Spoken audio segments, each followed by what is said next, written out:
Okay, everyone, if you saw one of my videos, I put a greenhouse cleanup. I've got the greenhouse cleaned up quite a bit. I did a little bit of yard cleaning up in the garden and out here some, but then it started raining and chilly, and I went inside and got some seeds planted, but I think I'll try to start some peas, maybe a few things out here. So I wanted to show you my seed starting. I started some pepper seeds. Pepper seeds take longer than others, and my seeds are already up. I swear it's been less than a week. Here's some babies already. And one more time, I'm going to show you, because it's in the other video, how we heat things. I built these tables, just a frame table, and I use Home Depot or Lowe's type shelving. Even these are just like square pieces here. And these heaters are quite old. The important part, I believe, is having space in between your heat source. I think you can even use space heaters and other types of heaters. I have two different kind of, well, I use different kind of pots. These ones are little row trays. I'll show them empty to you. This one is a doubler. Some are more shallow and some are more deep, so I just choose, because of what seeds or what I'm growing in them. Also, my location. See, I've got these trays right under that heater because they're peppers and they need a lot of warmth. Now, these are broccoli and cabbages, and they don't need a direct heat as much. So, according to what you're germinating, I've got my flowers that like colder over here in the corner. I sometimes build a longer shelf, and I'll build a shelf up here, and I'll fill this room quite a bit if I need to. So out here, these are the row trays I like for when I'm planting all my different types of tomatoes. I can get a lot in there. This one is a more shallow, and right now we're gonna use this that's a little bit more deeper, and it's just all one. But I separate them with little handmade separators. Here's some kind of little redneck rig up, I call them. Anyway, so I'm just gonna show you how I put my seeds in the trays and what I do. Oh, I forgot to show you one of the important parts. So Steve Regan, it's online, or it's a company online, but we have a local store here. So I use this from there. Now, I don't know what you get online, big bags like this. I don't know what's available. I think I'm going to put some kits together where you can get a starter kit for me. I'm using their stuff because I love it. But we're lucky enough to have a local store here, so I can sometimes get things that aren't in bulk. Like these things I can get, and I don't have to get a whole box of. So it's kind of beneficial sometimes. But that's the seed starter mix I use. Steve Regan is the company. Even the bigger greenhouses use an order from them. And I've mixed a little bit of water in it, and I put some in so I could show you at least how deep I put it in there, because we're just starting baby seeds, and I watch them pretty closely. I check them 2-3 times a day to make sure they're not getting too dried out or too hot under those heaters. If it's sunny out, I gotta check it more often. If it's rainy, maybe a little less.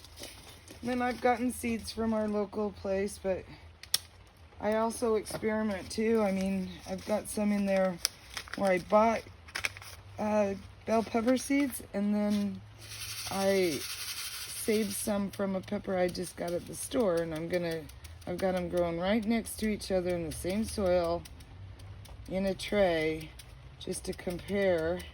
And I'm just tapping and shaking and sprinkling. This is how I do it. You know, they have fancy little, they have a lot of fancy devices you can buy. But I shake it out like salt, pepper. I just tap a little, move it around. It's probably really hard for you to see the seeds right now. I'll try to get them a closer view. I'll show you. I also use little sticks and stuff to move them around. Just bamboo sticks. If I have seeds too close together and I don't like it, I can sprinkle it around. I'm gonna get a close up. Hopefully you can see those teeny little cauliflower seeds. They're too close together. And then when these come up, I'll do another video of transplanting. You can kind of see, I'm just, nothing really intricate or special. So now I like to get, I'm gonna have to mix some more dirt for you, or while I do this, but I like it to be so you can sprinkle it good, like salt or flour or something. A little bit wet, but not all the way.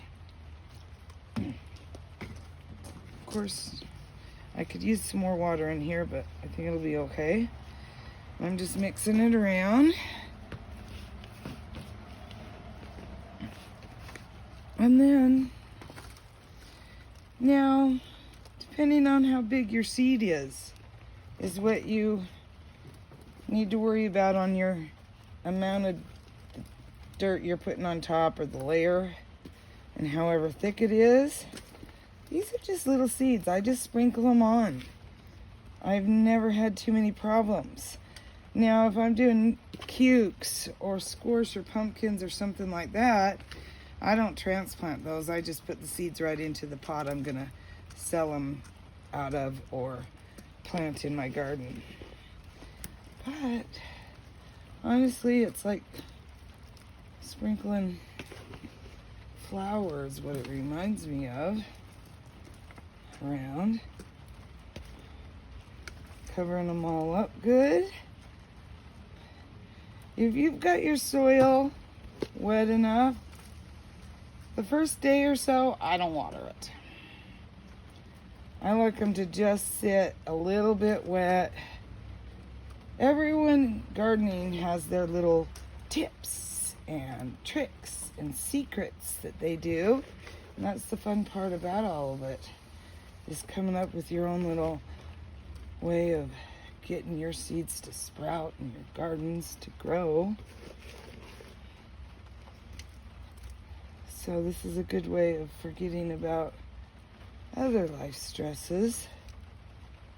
Okay, we're done. If it's lumpy, sometimes I'll lightly, but you don't want to push down a whole lot. Sometimes I'll do this before I put my seeds down.